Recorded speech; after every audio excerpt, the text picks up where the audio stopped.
No Standing 8 Boxing Podcast. We discuss every organization and weight class with your host, Bronx Bomber, educated with the craft. Punch a topic hard like heavyweights, hitting the bag from the top rank to the upcoming. Washed up to the dark horse, champs, #1 contenders. Quick jab or sharp cross, we your source. Come get it. Tuning in, you can have it. Internationally known, our information is valid. See, we on a higher plane, no 2 episodes the same. We get better as we train, so on top we remain. Come join the conversation, it's insight you'll gain. And then outside of the rain, we do the damn thing.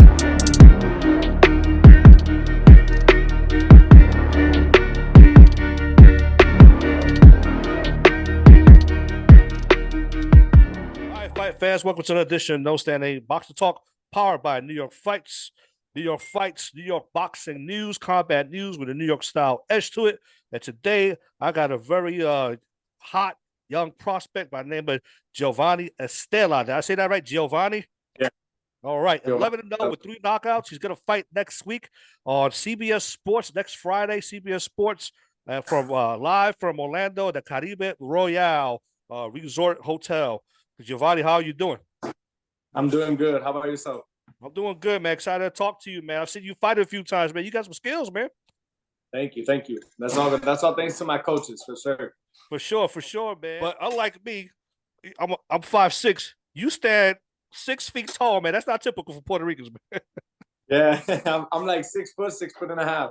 6 foot, 6'1.5". Well, listen, man. I've seen you fight. You're nice, man. You're circulating. You got a nice following, a nice crowd that comes out to the Caribe Royale. They come see you fight. Somewhere like, man, 200, 300 folks, man, like to come see you, man.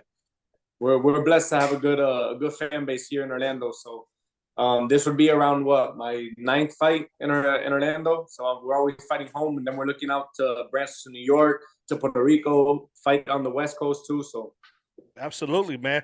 So listen, even though you are famous in Orlando and in the hardcore boxing circuit, but for the casual fan that may not know you, tell us a little bit something about yourself. Introduce yourself to New York Fights.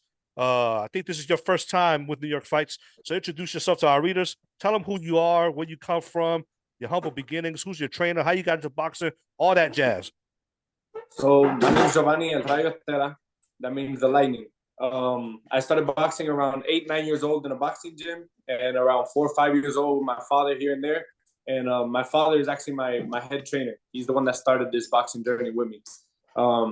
He was actually a boxer when he was younger, and my uncle as well. So I'm trained by my father, my uncle, and also my strength and conditioning coach, Craig Duncan, and my cut man that's also one of my trainers, Juan Memo. So we got a good team. We call it Team La Familia, and we all work as one machine together.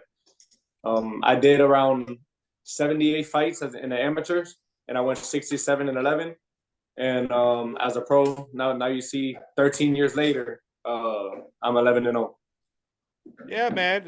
And so 8 years old, you started boxing. Where'd you grow up in?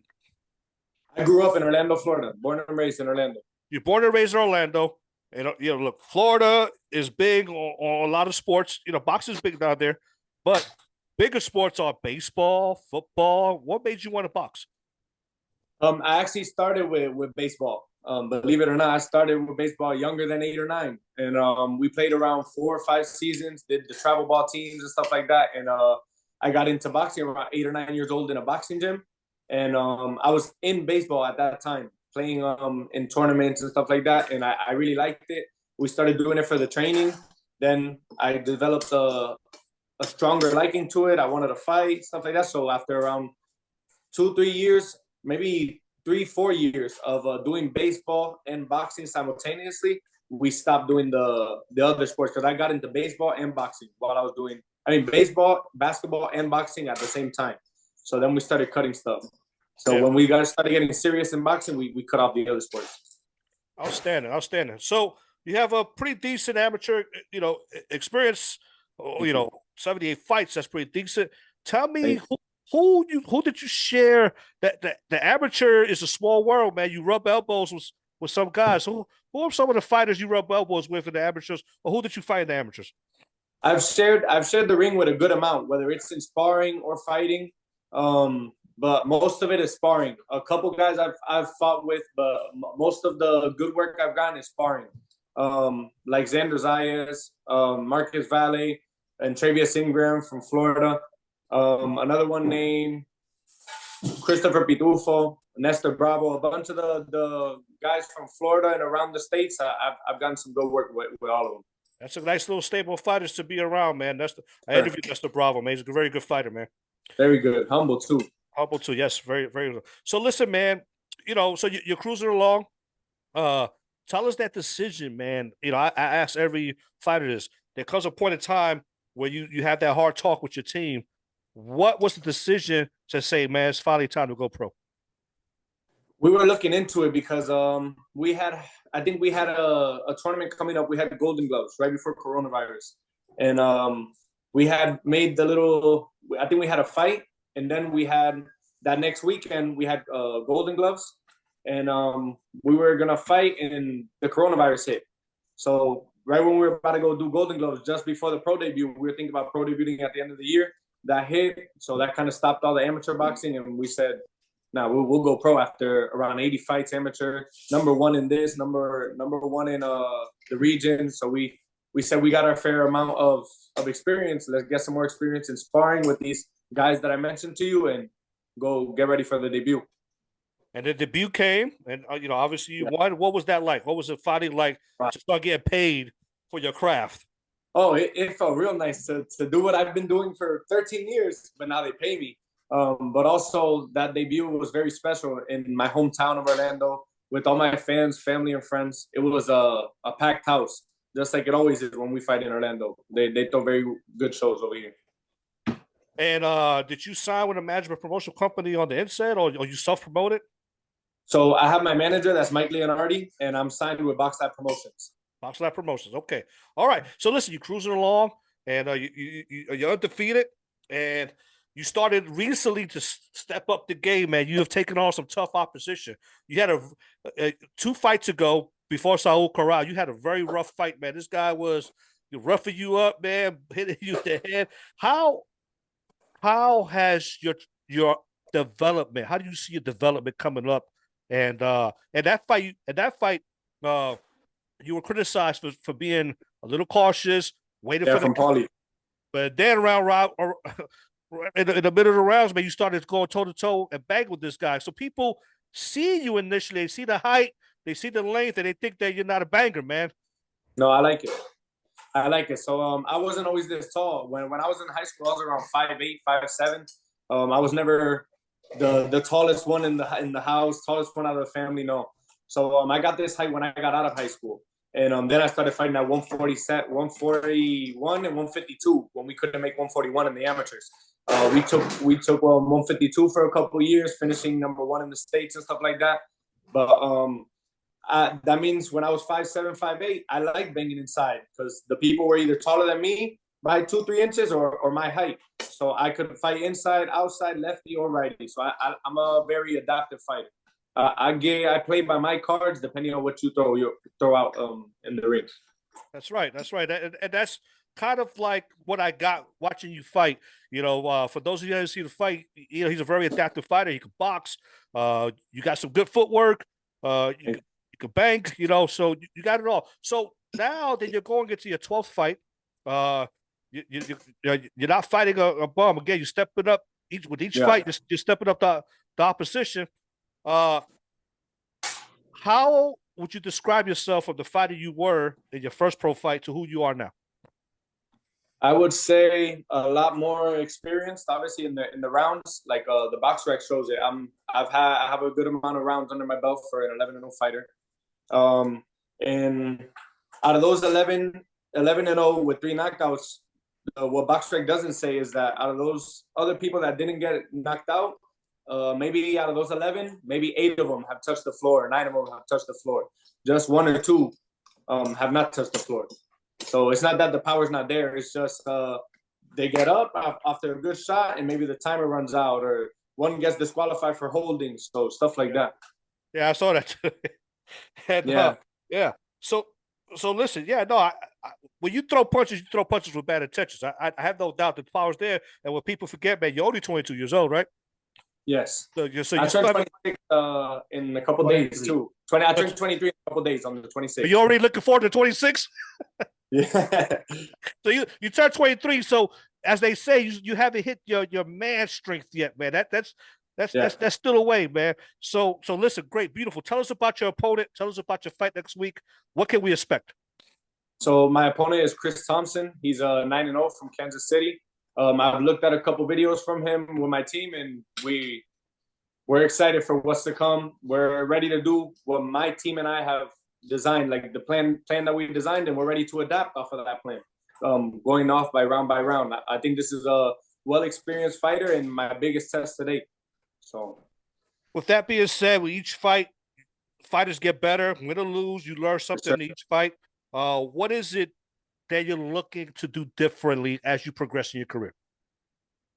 I'm looking, so especially after this fight, I'm hoping this fight will open more doors for me. Whether it's outside of state fighting or more opportunities in different places like sparring camps and stuff like that. But I'm looking to just keep progressing as an all-around fighter, inside, outside, and that's my goal. That's good. So, listen, can you believe that we're 7 months into 2023, man? This is going too fast, man. 7 months. Fast. What can we expect from Team Estela the rest of this year? So we're gonna expect fireworks and a great boxing performance on next Friday. That's the first thing. If we get past next Friday, then we worry about the next fight, the next two fights for the rest of the year. Depending on how this fight goes, we'll be back in the ring shortly, maybe 2 to 3 months after. So we're looking to fight maybe 1 to 2 more times for the end of this year. You're a Puerto Rican fighter, Puerto Rican descent. Puerto Rico has a rich history of champions. Yes. Beloved. We got a bunch in the Hall of Fame, a bunch of world champions along my wall. I see the wall. Everybody from Wilfredo Gomez to Hector Macho Camacho to Tito Trinidad, Miguel Cotto. Right now, there seems to be a void in the male division for that one superstar. Now, we got some champions, Subriel Matias and Jonathan Bomba Gonzalez. Right now, the only one holding that superstar status for the island is Amanda Serrano. Okay? Yeah. But ever since Miguel Cotto left, we're hurting for that one male superstar. Is that you? I'm hoping for it. In the next couple of years, we'll be finding out if that's true or not. And I'm looking forward to proving to people that they're right, that I am. So to proving my dreams come true, and that would be great.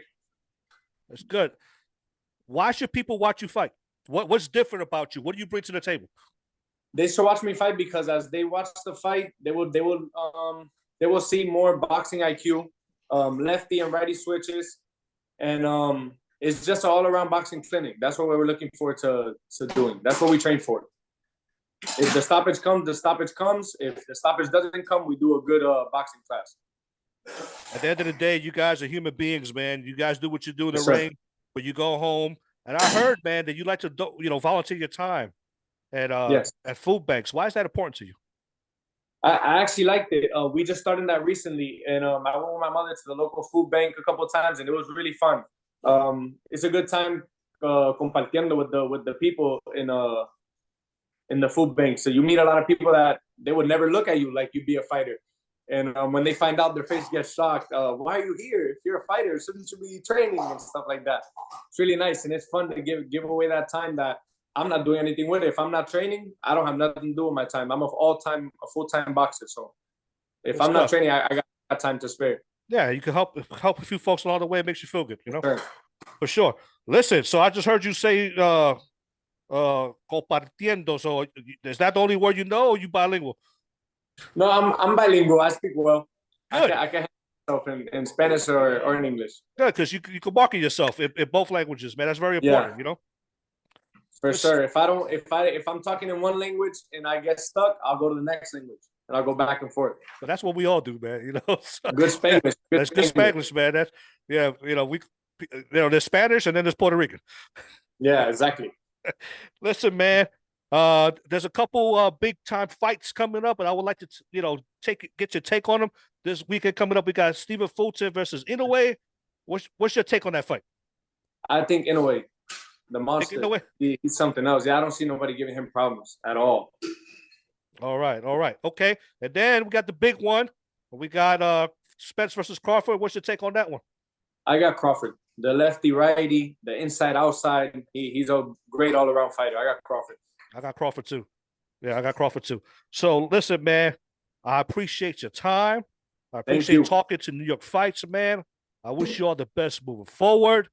This is your time to let the readers of New York Fights know, let the audience of No Standard 8 Boxing Podcast know where they can find you, where they can see you. Tell your fans your last words. Este es el momento, te da la oportunidad de decir a tus fanáticos dónde te pueden encontrar, dónde te pueden ver pelear. Take it away, brother. Me pueden encontrar por Instagram como Jeovanny Estela o también como Impact Boxing and Fitness. And anybody that wants to watch the fight is going to be live on CBS, live on CBS Sports. I will be the co-main event of that night. All right, so check him out, man. Good fighter, 6 foot tall, welterweight division, could box, could bang, southpaw, orthodox, whatever you name it. Jeovanny and Rayo Estela could do it all. The fight looks good, $1 million smile. I think we got a future superstar to make it, man. Thanks for your time. Thank you for your time. All right, talk to you soon, man. No Standing 8 Boxing Podcast. We discuss every organization and weight class with your host.